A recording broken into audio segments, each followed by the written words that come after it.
Welcome to lecture 15 in our class on stochastic processes. We will continue today with our discussion of certain properties of Brownian motion. Today we will discuss the connection between Brownian motion and certain very important PDE problems, such as the Dirichlet problem for the Laplacian equation on, say, bounded domains in Euclidean space, and also the heat equation, which will highlight why Brownian motion is an underlying model for instance, as I just said, the heat equation, which is of course terribly important in basically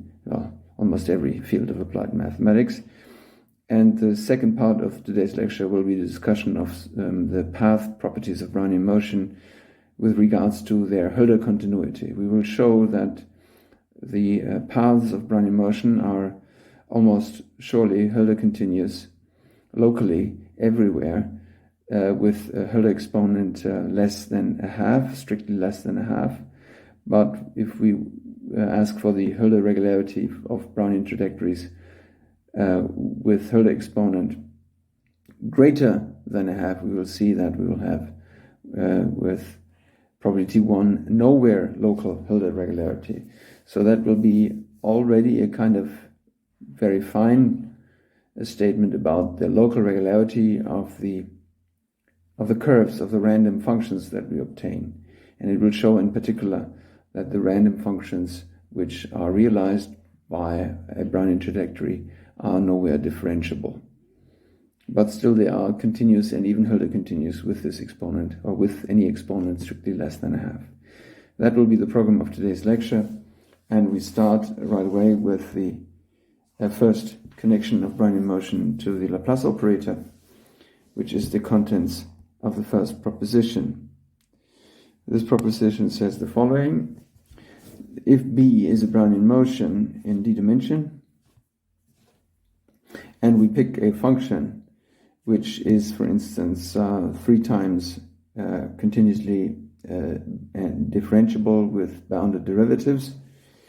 then we can evaluate the trajectories of the Brownian motion by means of this function f, which we consider as an observable, and discuss the real valued process as time evolves, which is obtained under this composition. And this process may or may not be a martingale or submartingale, but if we subtract a certain integral, which is an integral which we take along the trajectories of Brownian motion, and we evaluate the Laplacian of the function f, the same function that we started with,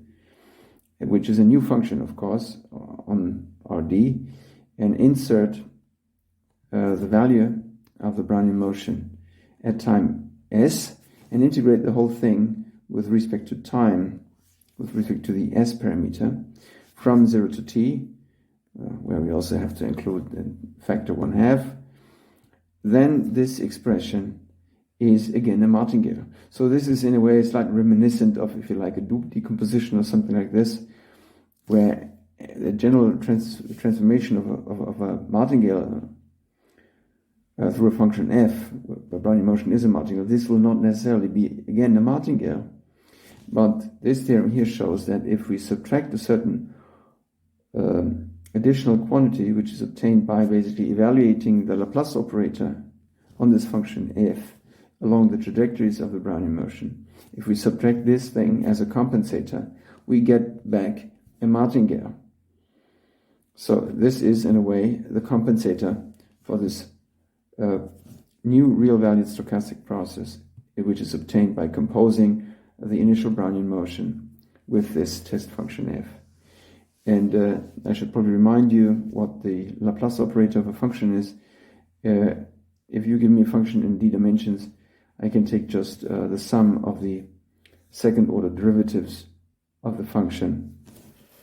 in the respective coordinate directions, and that sum at any point is the Laplace operator of the function evaluated at that particular point x in Rd. So the sum, or you could also define it as the trace of the Hessian of the function. Recall that the Hessian of the function is the matrix which contains all possible second-order directional derivatives of the function, and on the diagonal you just have the entries which correspond to the second order differential of the function in the respective coordinate direction, and the trace of that matrix, which is just the sum of the diagonal entries, is then what we call the Laplacian. And you may have encountered the Laplacian operator in your class on electrodynamics, for instance, all the way. So this Laplacian operator, I should already say here, is the replacement of what we call the generator for Markov chains on discrete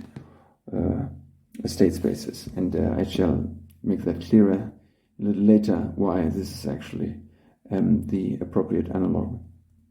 Okay, so the statement is, let me say it again, if you give me an arbitrary smooth enough test function and you compose Brownian motion with that test function, then you can you will obtain a martingale if you subtract from that observable or from that new real valued process a new function or a new correction term which involves the Laplace operator of that test function. And this is already the first indication that Brownian motion and the Laplace operator have something in common, or that they have a very intimate relationship. Okay, we will prove this very important result, which is also sometimes called the Dinking Formula, in a stepwise fashion, and you will see that it is now not so difficult anymore. The first statement we need for that is the following lemma, which deals with the semigroup which comes with the Brownian motion. Recall that the Brownian motion semigroup is given by the collection of Gaussian functions, or the collection of Gaussian kernels, as we shall say. So if we introduce or recall the transition kernel or Markov kernel, which is associated to the Brownian motion, we recall that this involved this Gaussian density function,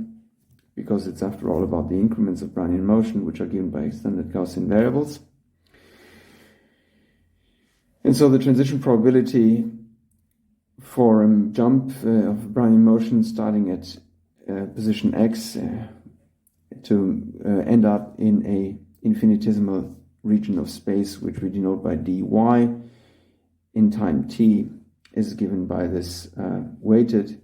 Lebesgue integral, where the weighting function is exactly the Gaussian kernel with appropriate variance and mean value x. So we write this kernel, which in the second argument is a probability measure. We write this right away as a probability measure which has density with respect to the Lebesgue measure. This is Lebesgue measure in Euclidean space, and this is the density. Okay. So if we consider this heat semigroup, or Gaussian semigroup as we shall say, or Brownian semigroup, all this is synonymous, and if we apply this semigroup of kernels in the interpretation of an operator to a test function f, which is again regular enough, and if we take the derivative of this action with respect to the time variable at time equals 0, we obtain 1/2 of the Laplacian of that function at position x. So the time derivative of this Markov kernel as a family, as a semigroup of operators applied to a function and evaluated at 0 is just exactly this 1/2 Laplacian of the function. The proof of this will be done by a Taylor formula, and for the sake of presentation, I shall give the proof only in dimension d equals 1, and you will be able to give the proof or deduce your own proof in higher dimension very easily. So we write down what it actually means to apply the semigroup to a test function f when we evaluate that whole thing in the space position x. Then this can also be written as the expected value of the function, or of the real valued random variable, which is obtained by plugging into the test function a Gaussian random variable which has expected value x and variance t. So this can be said, okay, it's just the expectation with respect to the standard normal distribution, which we transform by adding x to give the right mean value, and which we multiply by a square root of t in front in order to get the right variance.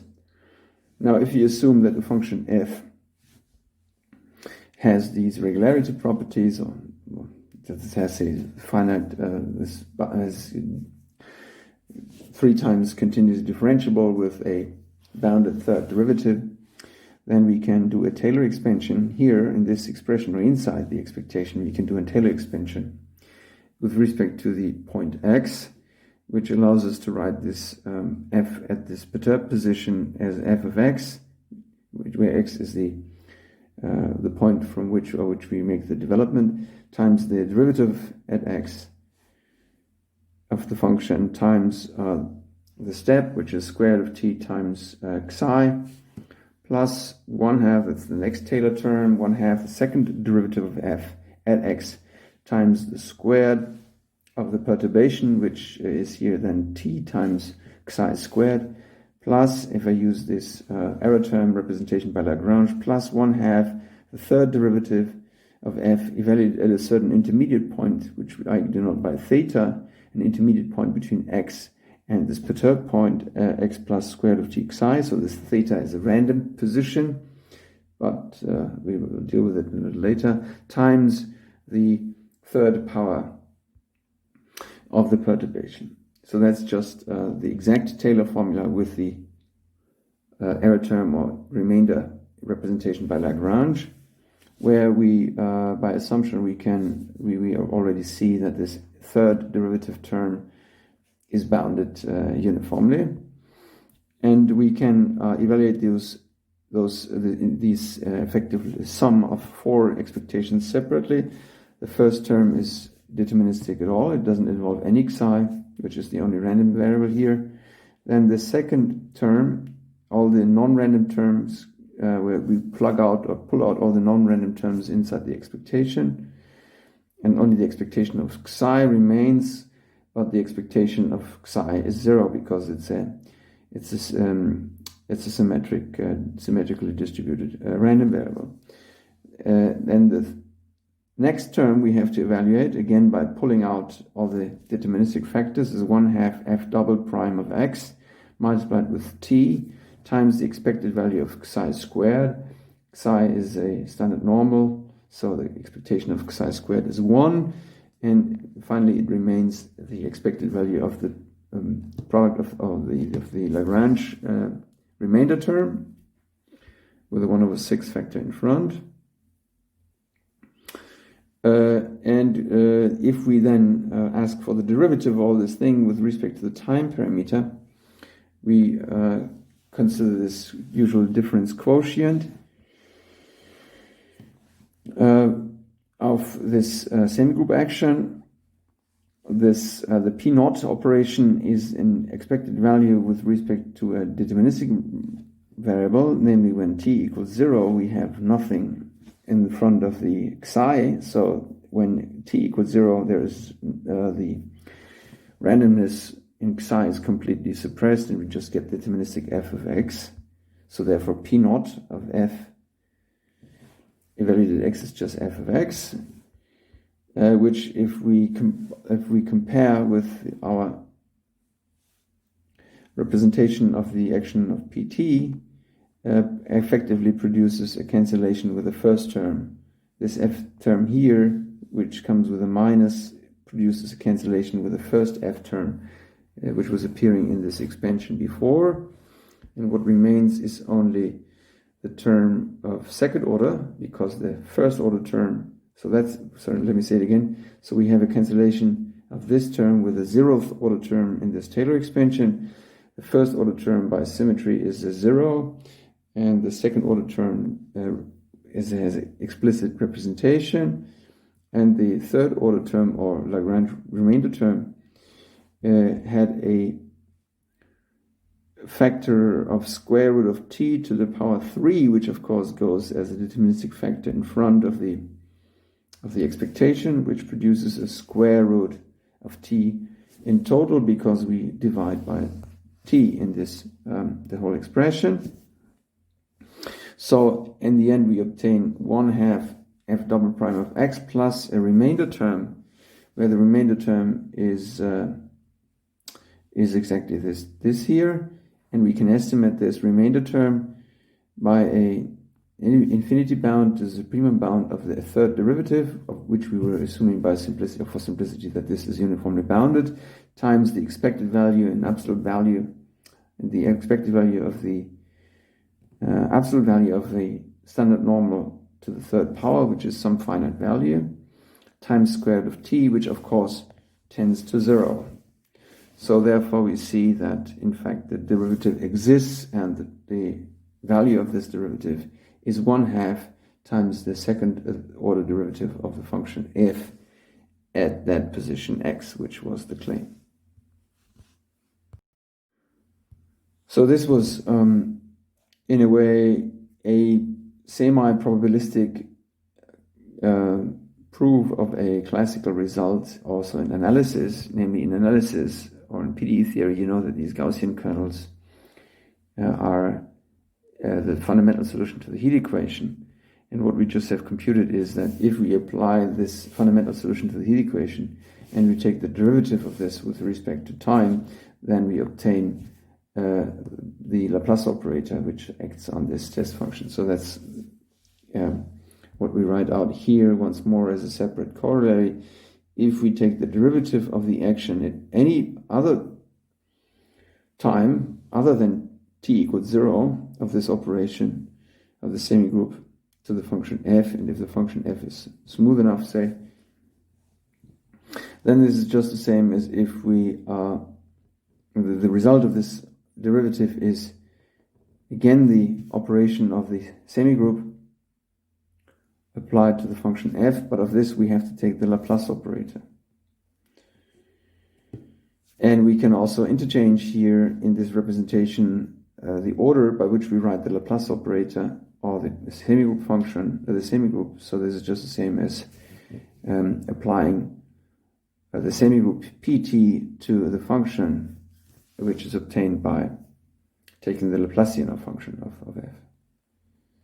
So that's, in other words, saying that the time derivative of the heat semigroup is the Laplace operator at any time. Okay, why is this the case? So probably before I give the proof, I should say once more that this is exactly the same result as above, but just for the case that the time point t at which we want to evaluate this time derivative is a time point different from, or not necessarily t equals 0. Okay, and we can obtain this formula from the corresponding formula that we had just proved at time t equals 0 as follows. So if we write the derivative of this operation with respect to time t at any different point than t, we can just by simple calculus, also by its very definition, in fact, just write it as a time derivative with respect to an additional time parameter epsilon at epsilon equals 0 for this shifted time operation. And we know that pt plus epsilon by the semigroup is just nothing but the composition of pt and p epsilon, just by the semigroup property. The semigroup property said that if we have the semigroup which we evaluate at the sum of two different times, this is the same as if we take the concatenation, or the if we apply the semigroup twice for these two time parameters. That's what I do here. And then I can, obviously by the commutativity of the addition in the of the two parameters t plus epsilon, which is the same as epsilon plus t, I can also interchange this. Anyway, what I see is that I effectively deal with the time derivative of the semigroup at time e epsilon equals 0, which in one way produces, if I do the epsilon derivative in this representation, I get the pt operating on Laplacian of f, which is one of the two formulas, or I do the interchangement of the two time parameters, and get this other formula where Pt and the Laplacian have are interchanged in their roles. Here in this argument, I used at some point the fact that if the function is regular, for instance, is bounded as three times continuously differentiable, then the same is also true for the function which is obtained by applying the semigroup. That's a little bit of a lemma here, but it's very easy to prove. If you write down the actual what it means, it's just a consequence of the smoothness of the Gaussian density. And I also used, for instance, here, when I did the epsilon derivative after here in this representation, if I did the epsilon derivative, if you like, after the Pt operation, what I used here is that I can commute this epsilon derivative with respect to the operation of Pt. So that's another little consideration I would need to include for a full detailed proof, but that's something that you can check by yourself easily that this is correct. Okay, after this preparation, we can prove the actual claim that was the beginning, the first statement of our lecture today, namely that we have this nice compensator or martingale resurrection theorem which involves this Laplacian operator. Let's try to prove this now. Namely, if we fix two times which are non-negative, say, and we fix a certain function, so let's fix s, let's consider this as, if you like, our base point of our consideration. So let's introduce a function, a real valued function in one parameter phi of u, for u non-negative, which is the conditional expectation of the function f composed or acting on the trajectory at time s plus u, given the sigma field generated by the Brownian motion at time s. Then, by our considerations of Markov property and all this, we already know that this function phi of u has the following nice representation. It is just the same as if we apply the semigroup which corresponds to this Brownian motion, namely the heat semigroup, as we shall say, the Brownian semigroup, with the corresponding time parameter, which corresponds to the time lag between the last observation time in this sigma field and the time of evaluation, which enters here in this quantity of which we want to compute the conditional expectation. So this conditional expectation is obtained by let the semigroup associated to Brownian motion act on this test function f with the corresponding time lag parameter inside, which is u in this case, and evaluating this new function at the position which corresponds to the latest observation, namely xs. So that's our fundamental formula, which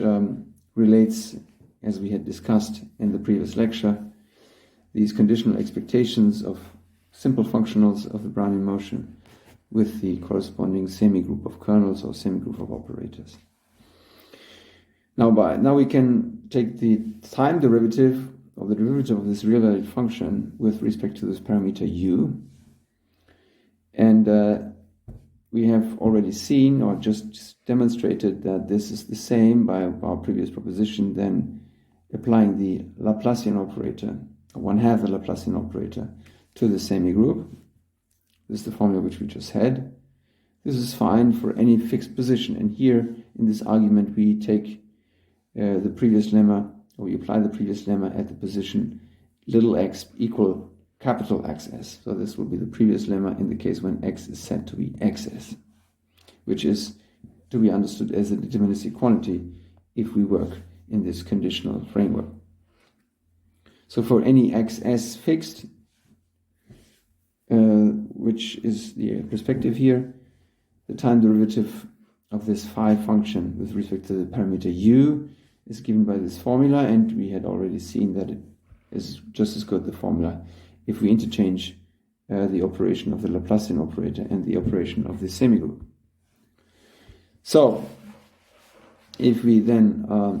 want to compare this conditional expectation of f at time x, or at position x at time s plus t, conditioned on the sigma field generated by x at time s, and we subtract f at position xs, then this corresponds just to evaluating the function phi at time capital T and at time, or u being 0, because for u equals 0, if we go back to the definition, for u equals 0, the conditional expectation we want to do here is the conditional expectation of f of x of s at condition to the sigma field generated by up to time s, but by the measurability of f of xs with regards to fxs, that's just f of xs. So therefore, f of xs is just the same as phi at time 0, when u equals 0. But by fundamental theorem of calculus,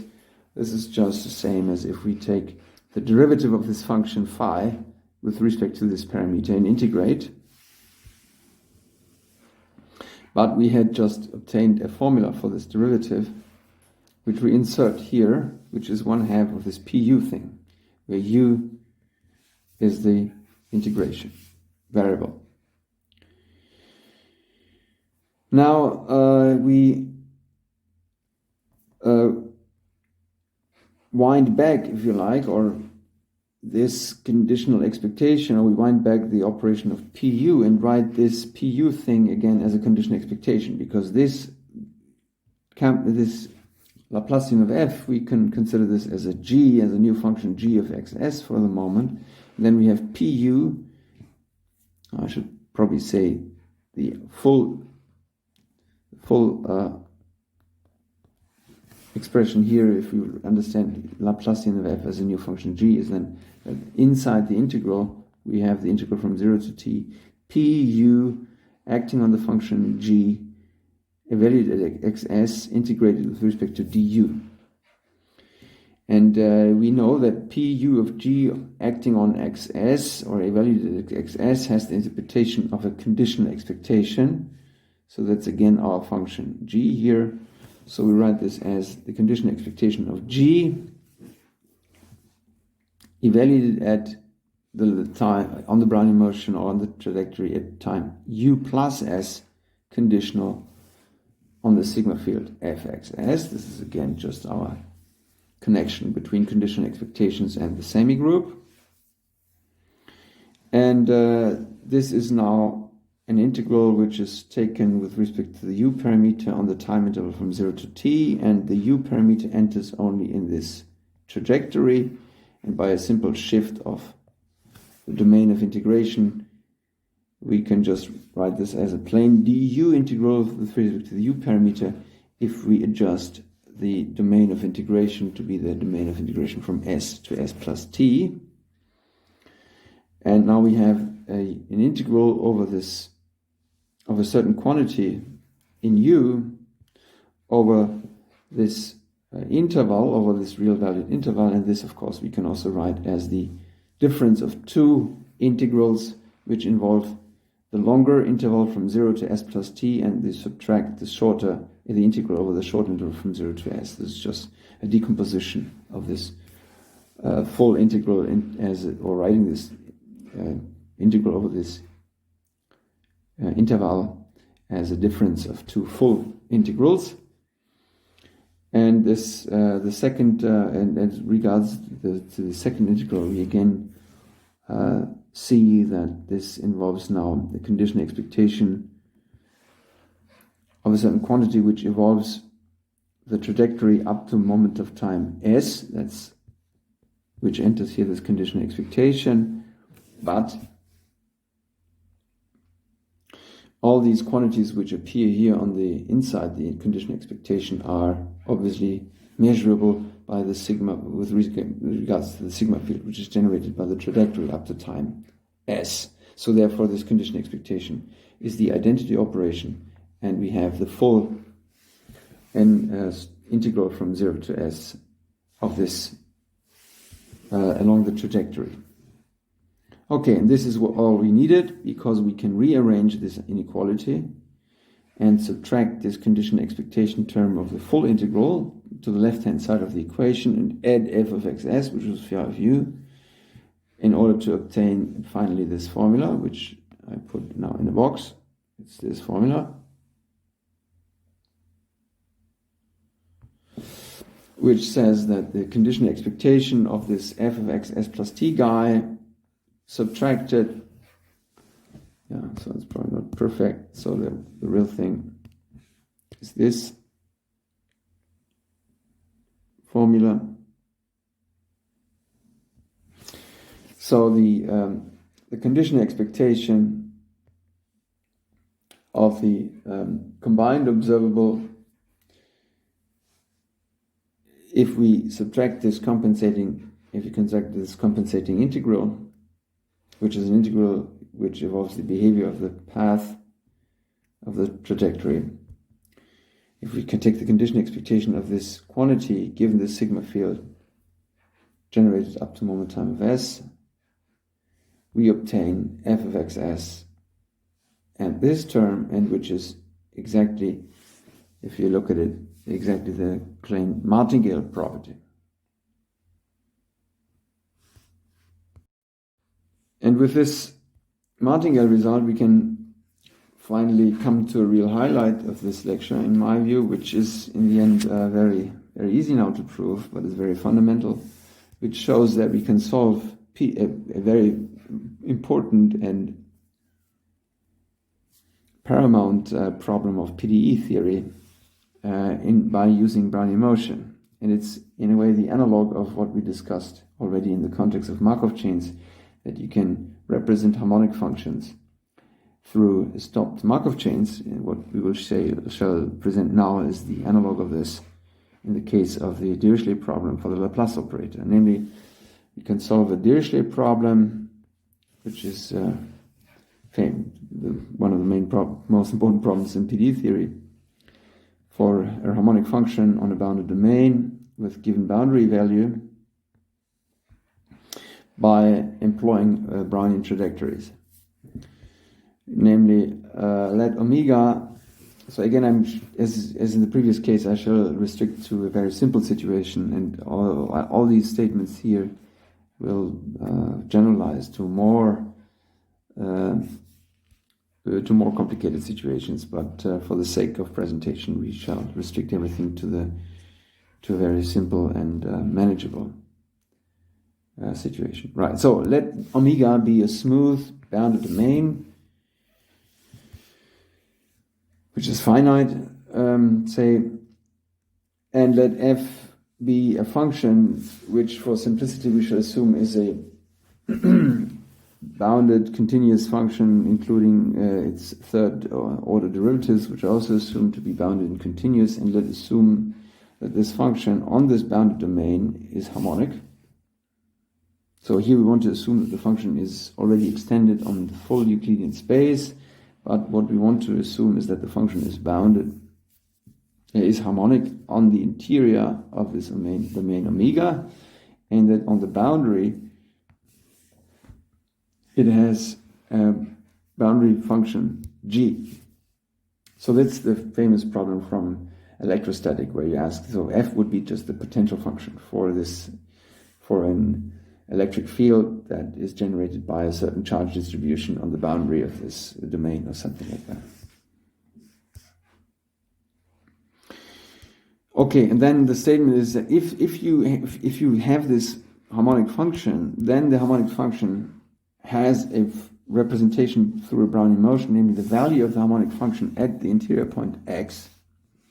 is obtained by taking the expected value of the boundary value at the location where the Brownian motion that you start in this point x exits from this domain for the first time. So it is the value of this function, of the solution to this PDE problem, can be obtained by taking the average value of all Brownian trajectories which start from that position x and which eventually, of course, exit the domain. And we record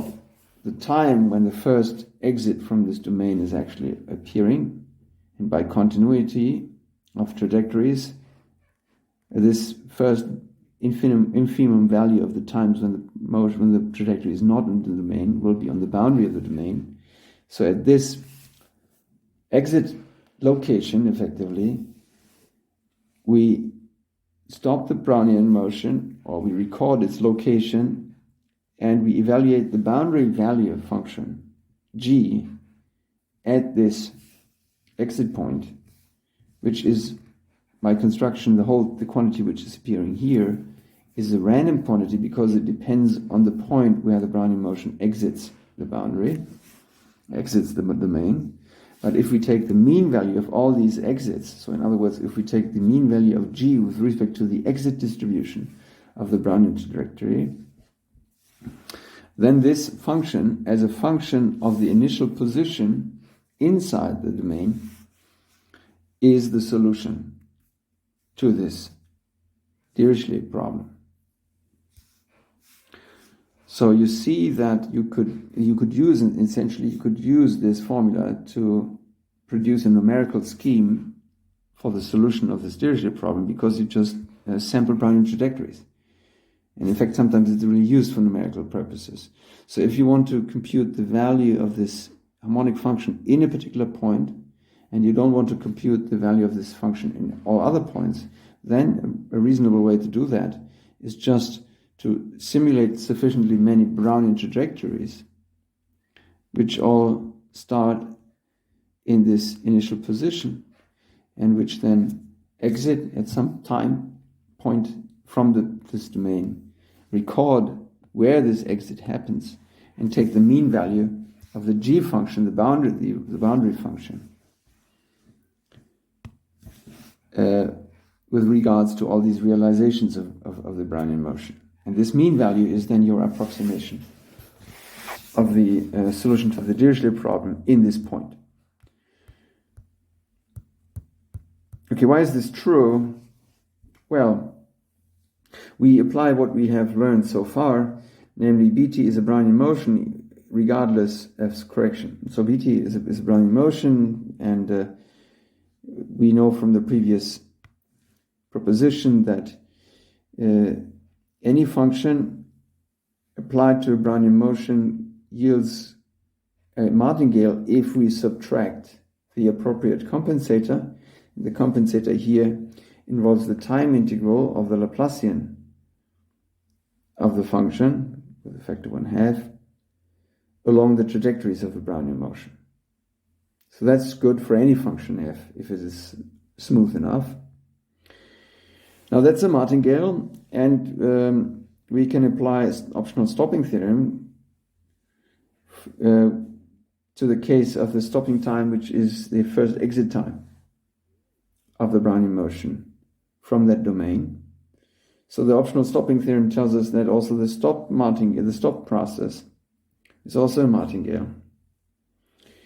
But if we look into this compensator term, so the compensator term here involves this time integral along the trajectories of Brownian motion. And by construction, it involves this time integral only for those times which are lying before the first exit time, which means that this Brownian motion here, the position that enters here in this evaluation of the Laplacian function of f, will always be positions which are inside the domain omega only, where the function f is harmonic. So therefore,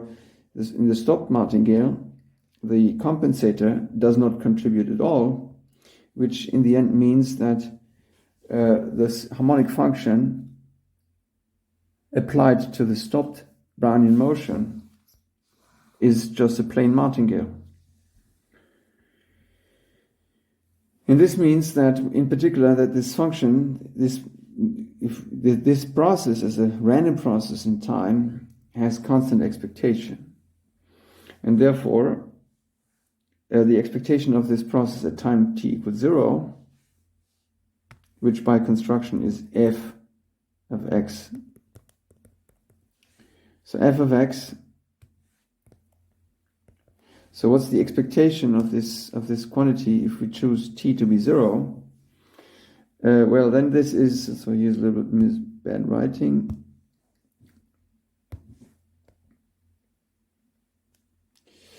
So the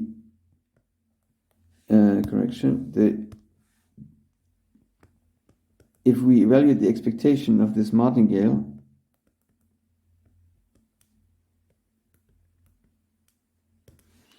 the expectation of this martingale at time 0 is the function, is the expectation of f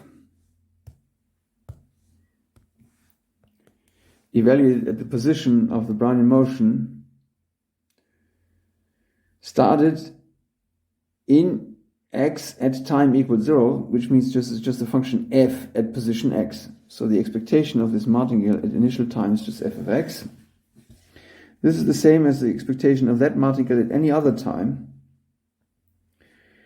So in particular, it's the expectation of this martingale if we let time t tend to 0, and by dominant convergence or so, this limit exists, and we can interchange the limit of the expectation and the limit of the random variables. And if we let t tend to infinity, then by finiteness of the stopping time, which is a consequence, by the way, of the reflection principle, that the stopping time actually is finite almost surely, this expectation then eventually is the expectation of f applied to the position where the Brownian motion exits the domain, but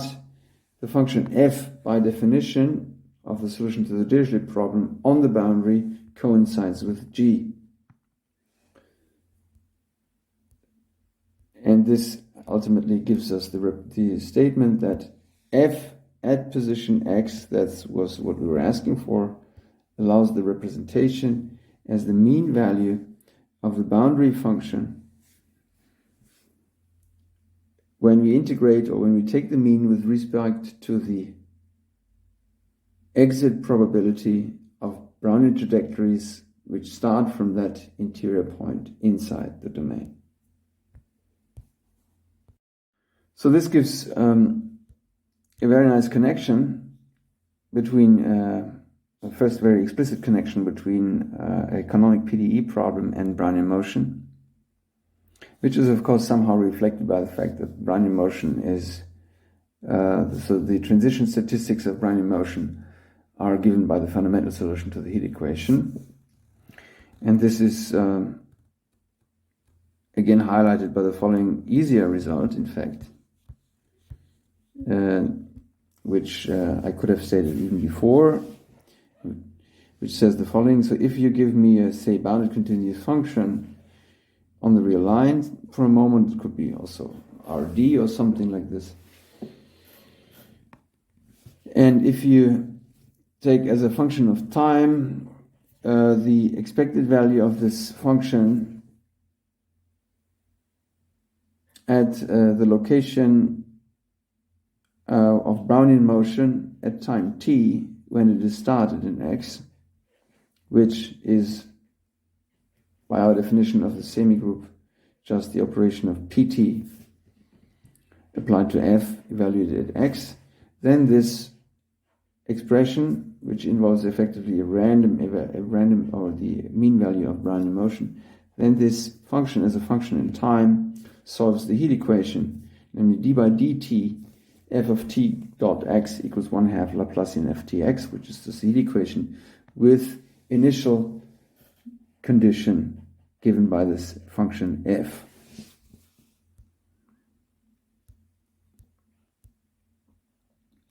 This is basically just a restatement of the previous proposition which was dealing with these time derivatives of the semigroup, which was in a way just an analytic statement. So in fact, this is nothing but this statement here, which we just rephrase with a slightly different tone. So it just says that the function of time that you obtain by evaluating the expected value of the Brownian motion gives you a solution to the heat equation. And we will use such, or we will elaborate on these connections in the final segment or final part of this lecture, when we deal with stochastic differential equations, when we show that such results hold for a much wider class of stochastic processes than just Brownian motion. But I want to hint towards this already here. All this connection between Laplacian operator and heat semigroup, or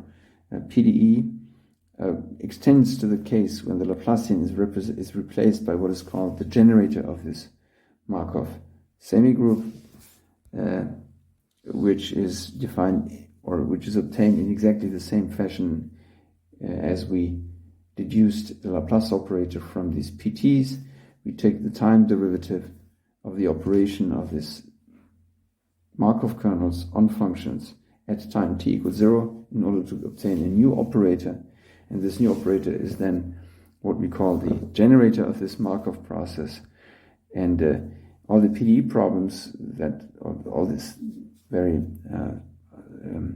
archetypical two PDE problems that I have just highlighted, which involve the heat equation and the Dirichlet problem, they are generalizing verbatim, effectively,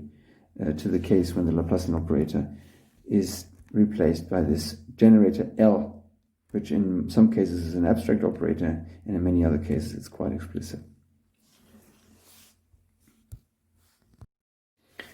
Okay, for the second part of today's lecture, we will discuss the Hölder continuity properties of the random curves, which are effectively obtained as realizations of the Brownian trajectories. So recall that the Brownian trajectory in one dimension is basically this random up and down movement. And of course, we could ask ourselves, what about the regularity of this curve that we see? So this is a Brownian trajectory in the end is a random function. So we can consider this Wiener measure, which is a measure on paths, as a mechanism which generates a random function. And we could ask ourselves, is this random function differentiable, for instance? Or if not, what are other regularity properties? And one way to measure the regularity of a function is to ask for what is called the Hölder regularity of a function. So recall that a function is locally gamma Hölder continuous, that's now the saying that we shall introduce, if the increments of the function in the neighborhood of a certain point are no bigger than the displacement in the arguments up to a certain power, to a certain power gamma, where gamma is called the Hölder exponent.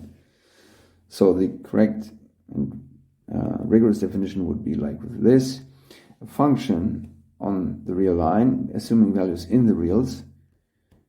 or a function, say, defined on a non-negative time axis, is locally gamma Hölder continuous, where gamma is what we call the Hölder exponent, is gamma Hölder continuous at a certain position t0, if we have a certain delta positive and a certain constant c, such that if the argument t differs from the position t0 by no more than delta, then the two function values of the function at t0 and at this slightly perturbed position t, the two function values do not differ by more than a certain constant times the difference of these two positions to the power gamma. If this is the case, if we find such a neighborhood of t0 such that the changes in output of the function in this neighborhood are no bigger than the difference in position to the power gamma times a certain constant, then we call the function locally Hölder continuous at that position. And we call the function generally locally gamma Hölder continuous if f is locally gamma Hölder continuous everywhere in every t0 in R. So if this local Hölder continuity is correct at any position t0 in R, then we call the function generally locally Hölder continuous. It should be pointed out that this condition, of course, allows that these data or these constants delta and c may very well depend on t0. The only thing that should not depend on t0 is the gamma exponent. Okay, so that's our notion of gamma, local gamma Hölder continuity. And the statement of the theorem that I want to present in the second part of today's lecture is a twofold statement, namely it is a positive and a negative. It has a positive and negative leg, so to say. Namely, first statement is if we choose a gamma, any gamma, which is strictly below than a half, then almost every Brownian trajectory is locally Hölder continuous with that gamma Hölder exponent. So, in other words, it says that we see the regularity we see, the minimal regularity we see of Brownian motion is that of a gamma, locally gamma Hölder continuous curve or function, provided the Hölder exponent is no bigger than a half. And there's a negative part to this statement. If we choose gamma strictly bigger than a half, then almost every Brownian path is nowhere gamma Hölder continuous. So whatever Brownian path you realize or you observe, it will be nowhere locally Hölder continuous with gamma with an exponent which is bigger than a half. This theorem is obviously consists of two statements, and typically these two statements have their independent names. One essentially is the so-called Kolmogorov-Chentsov theorem about Hölder continuity of stochastic processes in general, and we shall present it basically in this spirit. And the second is what is sometimes called the Paley-Wiener-Zygmund theorem, and we shall give full proof of both statements. But before, let me say it again. It says that this Hölder exponent of 1/2 is essentially sharp.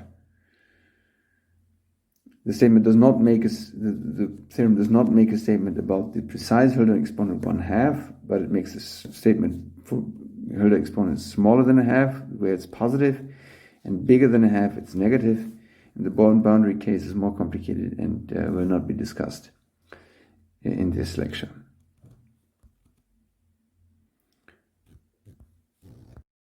Okay, we start with the proof of the first positive statement. And by concatenation on the statement, when restricted to time intervals of positive length, it is enough to consider the case when we deal with Brownian motion restricted to the time parameters on the unit interval, say. And we will start with an auxiliary claim which deals with the test for Hölder continuity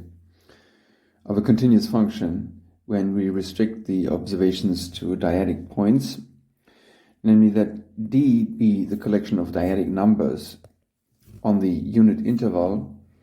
Namely, it's the union of all dn sets, where dn is the set of dyadic numbers which are defined to be multiples of the inverse of the 2 to the power n. Namely, it's the collection of point numbers k over 2n when k ranges from 0 to the n. So that's the collection of dyadic numbers. And we start with an auxiliary claim, which is just purely deterministic. If you have a function which is defined on the dyadic numbers, and if there is an integer m0 and a gamma positive, such that for all m greater or equal to m naught, if it is so that two neighboring points, if the function evaluated on two neighboring points in any dyadic grid of order m, if that function, if the two values differ by no more than 2 to the power minus gamma m, again, if that's true, for any two neighboring points of the grid with index m or with a level m, that's true for all levels m greater than a certain starting level m naught, then for any arbitrary dyadic points which might be on different levels, which are no further away than 2 to the minus m for some number m, then the function values of the function on these two different points are no further away than c to the power s minus t to the power gamma, where this function c is or is bounded from above by 2 to the power gamma times 2 divided by 1 minus 2 over minus gamma. And if, moreover, the function that we discussed, or that is appearing in this auxiliary claim, is in fact the restriction of a continuous function on the unit interval to the dyadic numbers, then the function f bar, of which the function f was the restriction, is in fact gamma Hölder continuous, locally gamma Hölder continuous on this interval from 0 to 1. So that's a deterministic statement, and it says that if you want to check for local gamma Hölder continuity of a function on the unit interval, it is sufficient to check the local Hölder continuity, or in fact Hölder continuity of the function on the scale of grids which correspond to these dyadic numbers, where on each of these dyadic grids you have to check for the Hölder continuity only on neighboring points.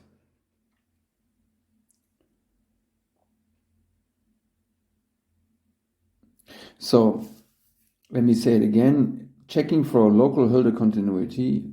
could be a very complicated task, because you have to check for all these different possible collections of s and t values, and this auxiliary lemma tells you that in order to check for local Hölder continuity, it is sufficient effectively to do a test on countably many test observations, or countably many test points, or pairs of points, in fact, where these pairs points on which you need to check are pairs of points, of neighboring points in this scale of dyadic grids. That's the actual benefit of this lemma. And why is this lemma true? I will not prove it in detail, but why is the lemma potentially true? Well, the lemma essentially makes a step from these 2-point or neighboring point growth or oscillation bound to a general oscillation bound for arbitrary points in the dyadic numbers. And why could that be true? Well, it could be true because in a way what you have here is a dyadic, or you have so we have a power growth of this oscillations, which corresponds to the power or to the level of the dyadic grid. And if you have two arbitrary points in the dyadic numbers, basically what you have to do is you have to map or have to insert into this estimate a triangle inequality, which at worst would be an interpolation between those two different points S and T on a whole scale of depths of these dyadic grid levels. And this basically involves some sort of a scale of triangle inequalities, which will bring up these scale of powers of the number 2 to the minus gamma in the hierarchy level M, which then eventually can be bounded from above by a geometric series, which will explain why this particular number here will appear. So that's the logic of this auxiliary lemma, and for us it will be useful because it will allow us to restrict the verification of the Hölder continuity to an argument which involves only this dyadic grid points. I leave it as an exercise to convince yourself that this deterministic lemma is true. Okay, another lemma, which is not at all deterministic but very random, is a lemma about the powers of it's about the expected value of the powers of the increments of Brownian motion. Namely, let x(s) be a Brownian motion, then for all possible integers n, if we ask for the expected value of the increment of a Brownian motion on a time interval of length h, raised to the power 2n, then this is bounded from above, or it's in fact equal to a certain constant which depends on n only, times h to the power n. This lemma is very easy to prove because this expected value of this increment power is, by what we know about the statistics of this increment, effectively the expected value of a properly scaled power of a standard normal distribution. The increment, namely, is a normal random variable with expectation 0 and variance h. So therefore this expected value to the power 2n can also be computed by taking the expected value of a standard normal variable multiplied with the factors to give the right variance. And the factor we have to do here, or we have to use, is square root of h. So therefore this expected value of which we're talking about is the expected value of a square root of h times the standard normal raised to the power 2n. Now obviously this scaling factor goes in front of the expectation as an h to the power n times the expected value of the standard normal raised to the power 2n, which is a finite constant depending on n, which is an easy exercise. Okay. Now comes the actual Kolmogorov-Chentsov theorem, which is a general theorem about stochastic processes with continuous trajectories, and which we will apply to our situation of a Brownian motion. And it goes like this: let x be a process, a real-valued process with continuous trajectories, such that there are two numbers alpha beta positive, such that the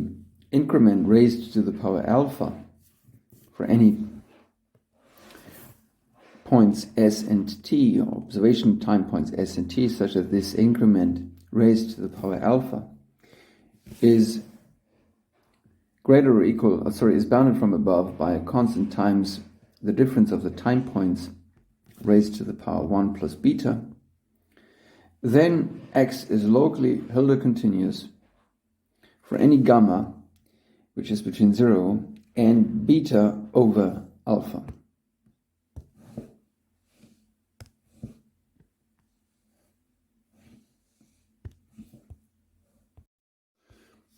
So the Kolmogorov-Chentsov theorem, in a way, tells us that if we have morally some sort of a Hölder continuity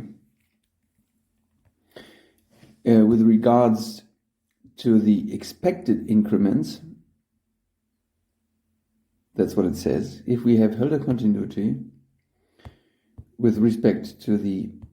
expected increments for certain coefficients or for certain exponents, then we actually have local gamma Hölder continuity of the trajectories for an exponent gamma which lies in between, or which is the ratio of these two coefficients. So if we were dealing with deterministic stochastic processes, then we had a Hölder continuity, but with a strong amplification, because we would have that this yields Hölder continuity with respect to the with Hölder exponent 1 plus beta over alpha. So we lose a little bit of this Hölder continuity if we want to pass from expected Hölder continuity to actually pathwise local Hölder continuity. And the loss of exponent we have is indicated by this transition from 1 plus beta over alpha, which would be the correct exponent in the deterministic case, to the exponent beta over alpha for the pathwise statement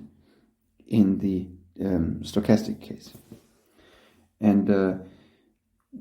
this is a general statement about stochastic processes with continuous paths. And we can apply now this statement to the case when alpha equals 2 to the power n. When alpha equals 2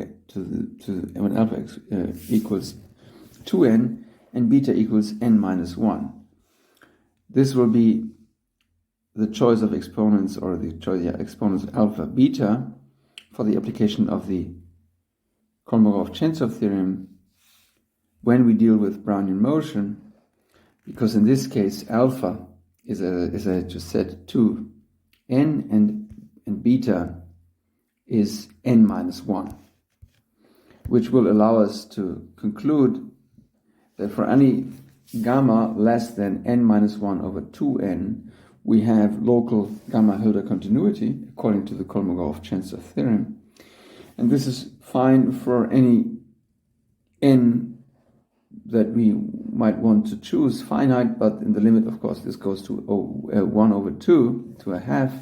So for any gamma less than 1/2, we have in effect local gamma Hölder continuity according to the Kolmogorov-Chentsov theorem. So let me say it again. The Kolmogorov-Chentsov theorem is a theorem which allows us in a way to conclude from Hölder continuity, or from Hölder continuity of the increments in expectation, to the local Hölder continuity of the trajectories at the expense of a little loss of the exponent. And we can apply this Kolmogorov-Chentsov theorem right away to the situation of a Brownian trajectory, because the requested or required estimate for the Hölder continuity, if you like, in expectation, is very easy to obtain by this little lemma that we had demonstrated just before. Okay, and the Kolmogorov-Chentsov theorem alone will now be proved by applying this dyadic argument, or by arguing that we need to consider only these neighboring dyadic time points on which we check the corresponding growth condition. For that purpose, at level m of the dyadic hierarchy, let Sm be the pairs of points of the dyadic grid of level m which are neighboring. And for these neighboring points, we introduce the collection, or the event Am, which is the union of all the events that for two neighboring points S and T in this dyadic grid of level m, the difference of the trajectory is greater or equal than 2 to the minus gamma m. So it's just the opposite situation, or the opposite condition that is appearing in this deterministic lemma, where here we choose gamma to be smaller than beta over alpha, which were these exponents according to the formulation of the Kolmogorov-Chentsov theorem. Okay, so AM is the union of the events of all the events that correspond to an existence of two neighboring time points in the dyadic grid of level m, where the difference in value of the x trajectory is actually greater than this 2 to the minus gamma m threshold. So that's a union of events, so therefore the probability of such an event, which is defined as the union by the union bound of probabilities or subadditivity, the probability of such an event is less or equal than the probability of the individual events, than the sum of the probability of the individual events. But these individual events which involve these powers or this increment relation, it's just as good as if we, in the definition of these events, we can just raise this inequality also to the power alpha, which does not change the condition. And by the Markov inequality, we can estimate this from above by 1 over this threshold times the expectation of the actual of the quantity which was appearing on the left-hand side in this probability, and using the condition under which the Kolmogorov-Chentsov theorem is formulated, namely that this expected increment raised to the power alpha is no bigger than this increment of the evaluation times raised to the power 1 plus beta, and since these neighboring points are in the grid of level m, this increment of these time points is in fact 2 to the minus m. So therefore we get exactly this upper bound for this expectation according to the condition which underlies the Kolmogorov-Chentsov conclusion. And we can write this in a slightly different fashion by writing this as a constant times the sum which was there times to the 2 to the minus m, which was this first part, times 2 to the minus delta times m, where delta is beta times alpha gamma. If we just put these alpha gamma and beta terms together, we get these 2 to the minus delta m with this definition of delta, and according to the choice of gamma, we know that delta is actually positive. So this is an upper bound, and we have now an upper bound for each of these individual summons, which does no longer depend on S and T. And how many of those S and T pairs do we have? Well, on the dyadic grid level m, we have at most, or we have 2 to the m of such neighboring points on which we want to evaluate the difference. And so that's 2 to the m summons which appear in this sum. So therefore this 2 to the minus m is cancelling with the total number of summons here, and what remains is the quantity 2 to the minus delta m, where again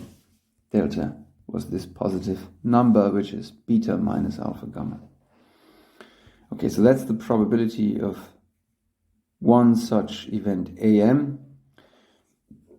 which is asking for the probability that on the grid level M,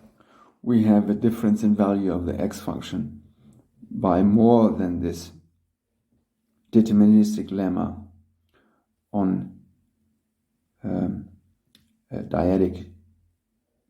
check for Hölder continuity would allow. So the probability for each of those AM events is bounded from above by 2 to the minus delta m.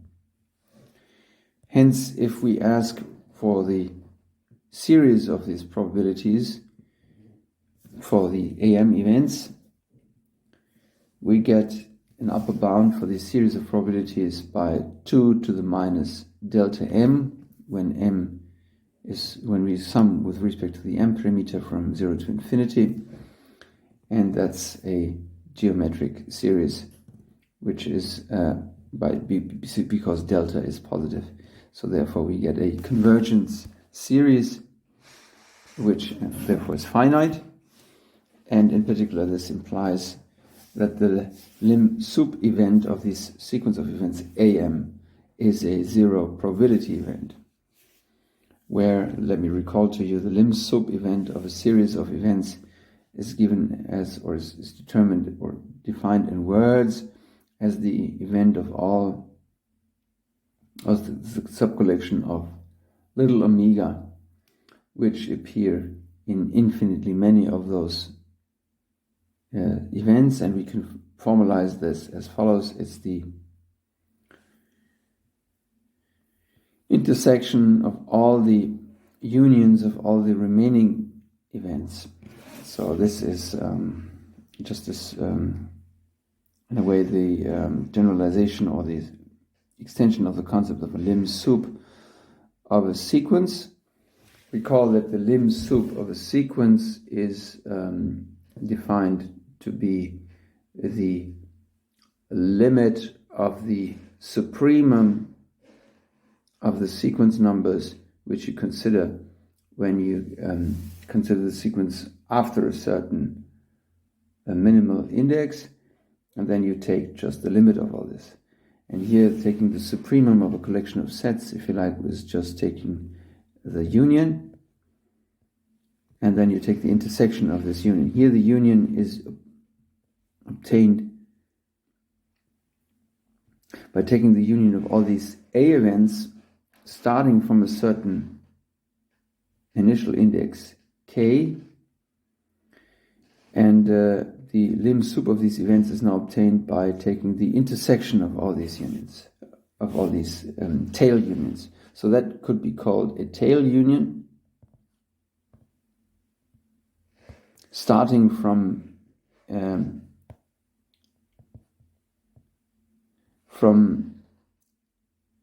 event AL, from event K. So we take the union of less, and so the larger the starting index K is, the less of these events AL we put into this union, and we now take the intersection of all these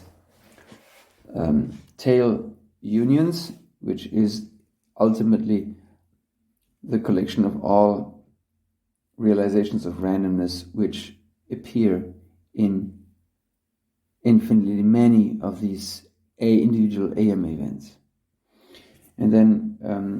the fact that this sum of all these AM events, the probabilities of these AM events is finite, will tell us that the probability of this lim sup event is zero, because this lim sup event is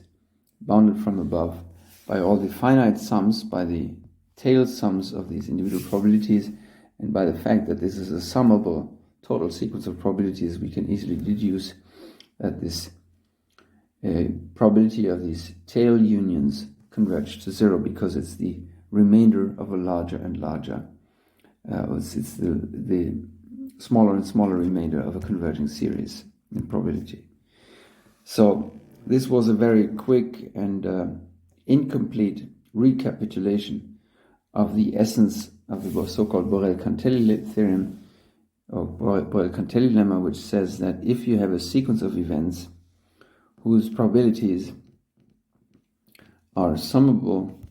then the corresponding lim sub event has probability 0. And the lim sub event is the collection of all those realizations of randomness which appear in infinitely many of those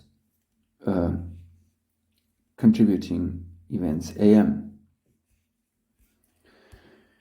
So therefore we can say that the probability for an individual omega to lie in infinitely many of those AM events is 0, which means that eventually, for almost all realization of randomness omega, that for almost all realizations of randomness omega, there is a certain maximal index m0 of omega, such that after that m0 of omega, this realization of randomness will no longer be in the union in this event AM. And this means for all m greater or equal to m0 of omega, we have that in fact if S and T are neighboring points on the dyadic grid of level m, then the increment of this of the trajectory x on these two dyadic neighboring points is bounded from above by this quantity 2 to the minus gamma m, which by our auxiliary deterministic claim tells us that this trajectory is in fact locally gamma Hölder continuous. So wrapping up or summarizing,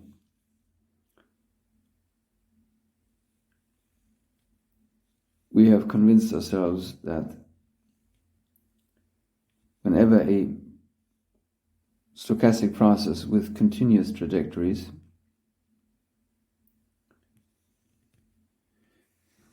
satisfies this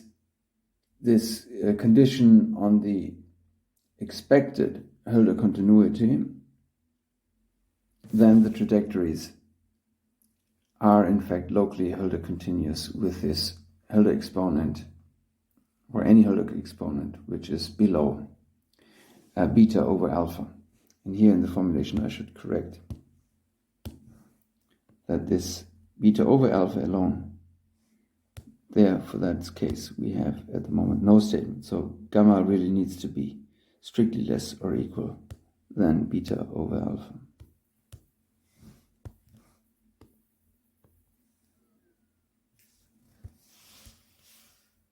Okay, we shall now prove the negative statement, which is also called the Paley-Wiener-Zygmund theorem. And for that purpose, let's introduce one more piece of notation, which is not complicated, namely that for gamma being the potential Hölder exponent and t being in time point in the unit interval, let us denote by h gamma t the collection of all functions on the unit interval, assuming values in the reals, which are locally gamma Hölder continuous in the position t at location t or time t from the unit interval. Now, what does it mean to be locally Hölder continuous at time point t? Well, let us say it again. It means that there is some delta positive in a C, such that when S is no further away from t than delta, then the difference in value of this omega trajectory on these two time points, S and t, is no bigger than C times the difference of positions S and t raised to the power gamma. Now, if that's the case, and we choose now gamma greater to 1/2, so we want to check for Hölder continuity with Hölder exponent strictly larger than 1/2, then let us choose once and for all a certain number k from the naturals, which is greater than 2 divided by 2 gamma minus a half. And let us choose a certain number n naught, which is the integer part of this k plus 1 over delta, where delta is the maximal distance that we allow for deviation from position t for this local Hölder estimate to be true.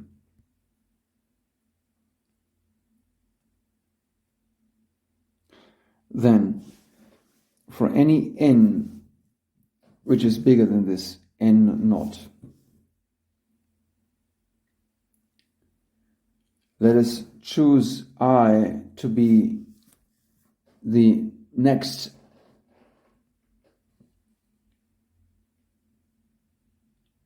integer index point on the discrete time points with grid size 1 over n. Then we can check for this increment property on neighboring points neighboring to the time point t, when we restrict this to time points which lie on the grid, on the discrete grid, which with step size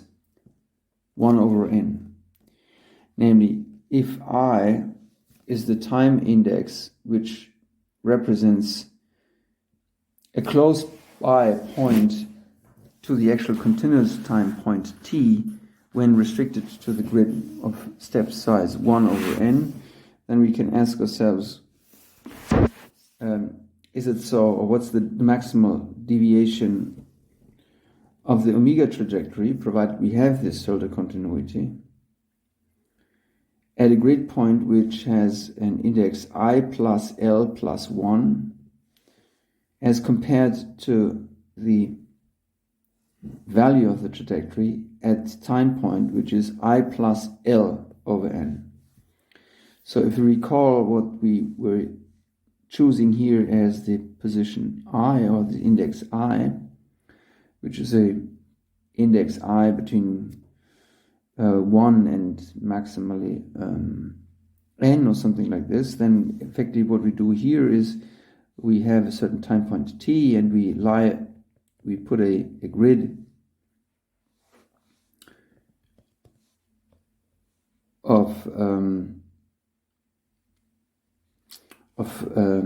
with grid size 1 over n, and what we put here, this I index, is the closest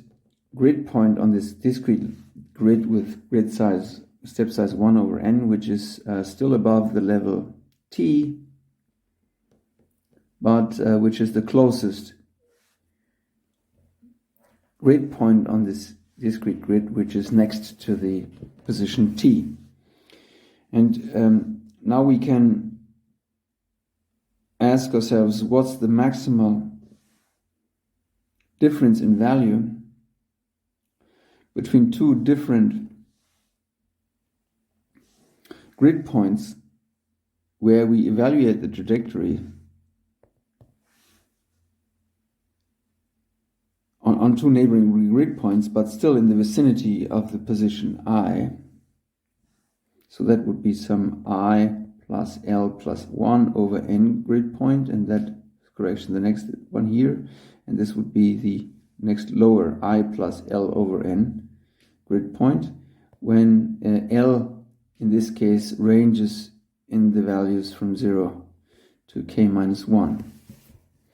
So here k is considered to be smaller than n. So we ask for the maximal difference in value of the trajectory on these two different grid points, but still in the vicinity of the closest nearby grid point on this grid 1 over n related to the position t. And this increment in value by triangle inequality can be estimated from above by the corresponding two differences of these two numbers or values when we compare to the value of the trajectory at the actual location t. That's just by triangle inequality. And if we make sure that both those comparing neighboring points are not too far away from position t, then we can evaluate this by the total difference in each of these two summands, or each of these two terms can be evaluated or can be bounded from above by this Hölder continuity property, provided we make sure that the two locations on which we compare the level of, or the value of the omega trajectory are no further away from each other than delta. And this is guaranteed by the fact that we choose L here no bigger than k minus 1, which means that the difference between these two time points is at most k, say, time over n, but k over n by the choice of n naught is still less or equal than delta, because n is chosen to be greater or equal to n naught. So therefore, in this comparison, we can make use of this assumed inequality in case when omega is in this subset of locally Hölder continuous trajectories at position t, which allows us to estimate this difference by twice c times k plus 1 over n to the power gamma, because the difference in position of these two locations is bounded from above by k plus 1 over n, according to the choice of n. That's correct whenever L is in the range of values from 0 to k minus 1. So hence, if we choose an integer n greater or equal than 2 times c times k plus 1 over gamma, where again k is once and for all times fixed, and if n is greater or equal to this n naught of k, which is in fact an n naught of k into delta, then there exists a certain I, a certain integer I, such that the omega trajectory is, if the omega trajectory is in the set of locally Hölder continuous trajectories with Hölder exponent gamma, which are locally Hölder continuous in position t, then omega, this trajectory, is in a certain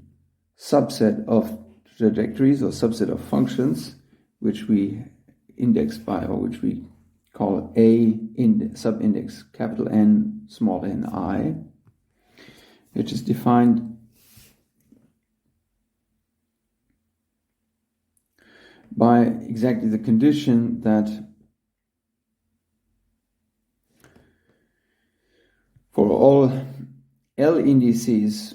between 0 and k minus 1, this increment in value of the omega trajectory on these different grid points is no bigger than n times n to the minus gamma. The fact that this implication is true was just demonstrated, namely,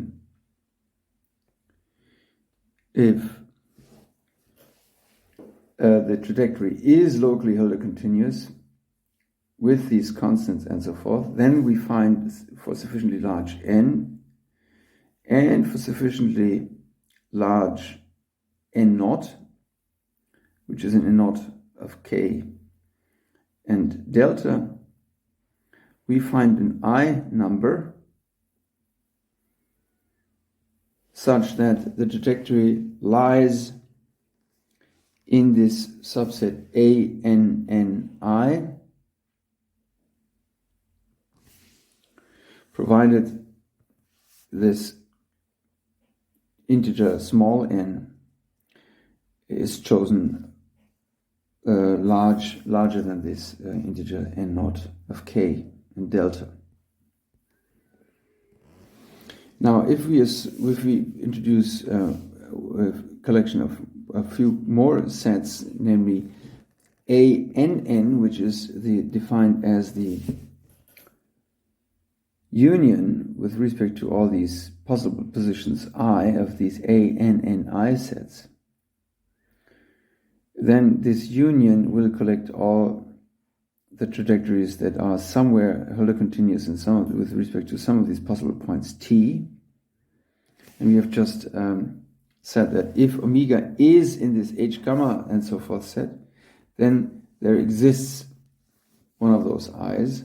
So in order to make sure that we collect all possible trajectories which are locally Hölder continuous at a certain position gamma t, then we should probably collect all these NNI sets with respect to the position I. And then we have seen that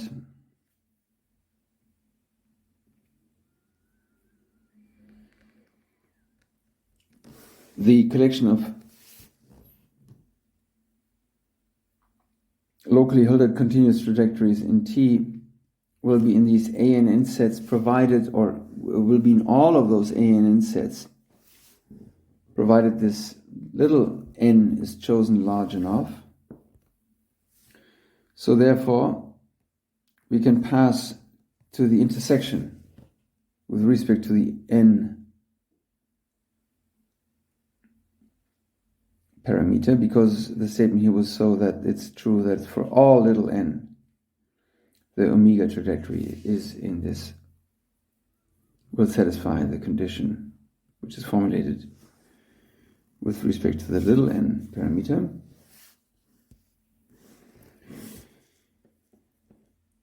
And finally, that's the last step, we take the union with respect to the parameters capital N and N naught.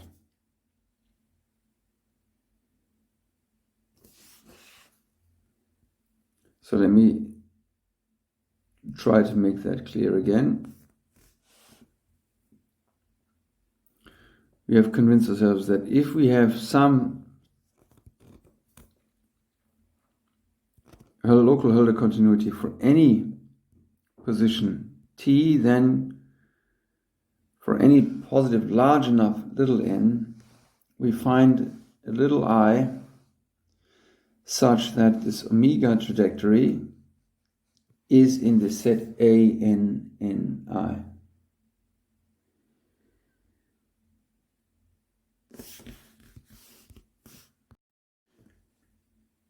So the union here with respect to the I parameter just makes sure that we can collect all the possible t positions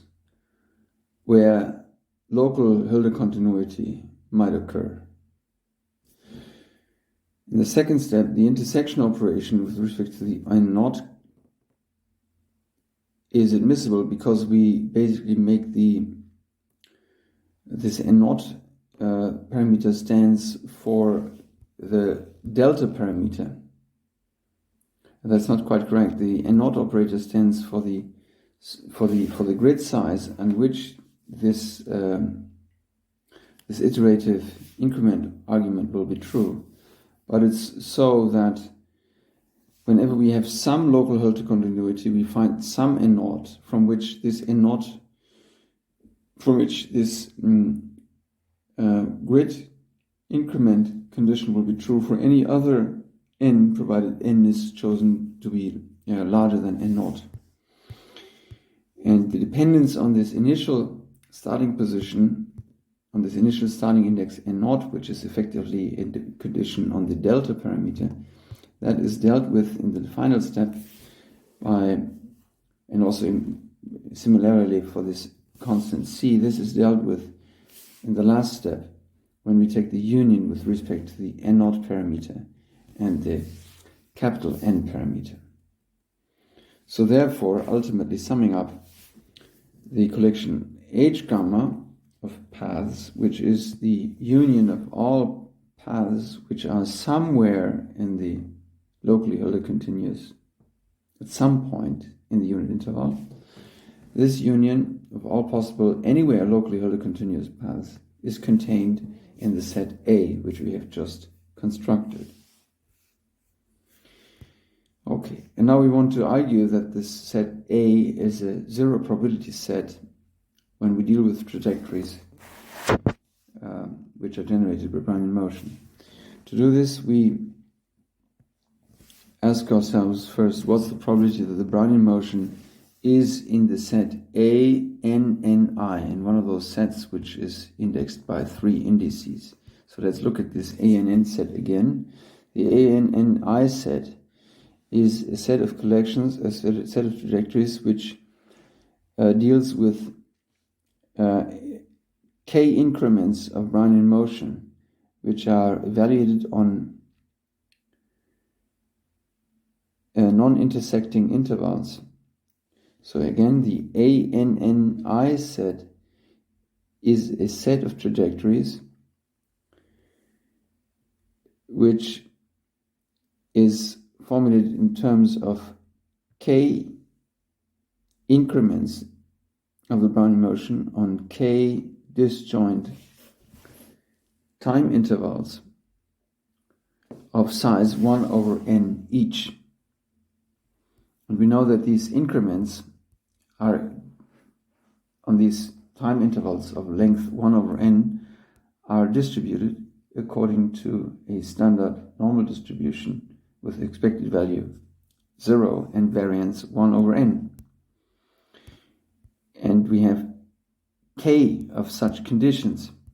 and each of these conditions is a condition about the size of the increment. So therefore, by independence and the precise information on the statistics of these increments, this probability here is, let me say it again, by independence is just the k-fold product, because it's k conditions on terms of k independent increments, so therefore it's just a k-fold product of the same probability which is formulated in terms of a one-dimensional standard Brownian, a one-dimensional standard distribution or standard normal distribution with variance 1 over n. So it's a probability about a standard normal distribution psi, you can also say, which is scaled by square root of 1 over n. And the question is, what's the probability for this to be smaller than certain number n times little n to the minus gamma, where gamma here is greater or equal than, it's strictly greater than a half. Now, of course, just by multiplying this whole thing by square root of n, this is just the same as the probability for a Brownian motion at time 1 to be smaller than this number, where we have taken the n to the power 1/2 onto the other side of the inequality, and where, let me say it again, gamma is greater than a half. Now, as I said before, it's k independent conditions that are supposed here, so therefore we obtain the kth power. And now this probability here is the probability involving a standard Gaussian distribution, and it's a probability, or it's an integral, in fact, that we have to take of an indicator function of a part of the Euclidean interval, which extends from minus n minus this number to plus this number, where we integrate with respect to the Gaussian density, which has a value no bigger than 1. So therefore we can estimate this integral simply by the length of the one-dimensional interval over which we integrate the Gaussian density, which therefore is just n, or 2 times n times 2 times n to the 1/2 minus gamma, but recall that this whole expression is raised to the power k, so therefore we get 2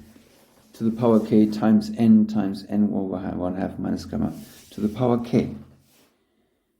Okay, so that's the probability, that's an upper bound for the probability for one of those events a, n, ni. And then this event a, n, n naught was the intersection of all these a and n events when n is greater or equal to n naught. So therefore the probability of any of those a and n naughts is bounded from above by the probability of any of those events which are brought into intersection. So therefore the probability of b in a and n naught is less or equal than the probability of, and here I think I made a mistake, no, it's just correct, that's the it's bounded from above by the limit superior of the a n n event, probability of the a and n event when n tends to infinity. Now what's the relation of the a n n event to the a n n I event? The a n n event is obtained as the finite union of the a n n I events, where the number of elements or the number of events which are brought into the union is no bigger than n plus 1. So we obtain here that this is bounded from above by limit superior, here's a little mistake, by n plus 1 times, that's the number of the individual events which enter the union on the definition of the a and n event. So we have at most n plus 1 of those, and each of the individual probabilities which enter this union is bounded from above by this expression here, which we insert. K is a fixed number, it was chosen once and for good, and n here is a fixed number because it's fixed in this a and n number. So if we send n to infinity, again by the fact that gamma, or using the fact that gamma here is chosen to be greater, strictly greater than 1/2, we see that we have a negative exponent in the n here, which hits a linear expression in n, and so therefore this negative exponent, which is in exponential behavior, this negative exponent wins wins this competition, and we have a limit which is 0. So therefore the probability that the Brownian motion is in one of those a, n, n naught sets is 0, and each of these a, n, n naught events is a 0 probability event, and therefore the whole set A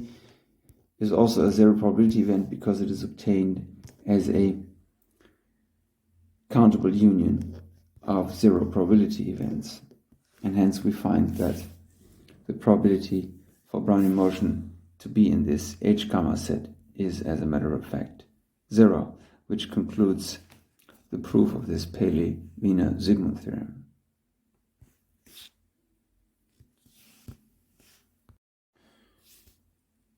In the presentation of the argument why this is a 0 probability event, we had this estimate from above of this P, of this A n naught n set by this expression on the right hand side here,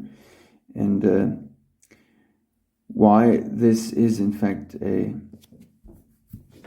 0 sequence, a sequence converging to 0, that's of course due to the fact that we have chosen k to be greater or equal than 2 to the 2 over 2 gamma minus 1, which guarantees that this total exponent with regards to the n parameter is in fact dominating this exponent 1, which we have here in front. So only by this choice of k greater or equal to 2 over 2 gamma minus 1, we can guarantee that this is a zero probability event. And this ultimately then completes the presentation of the proof for the Paley-Wiener-Zygmund theorem.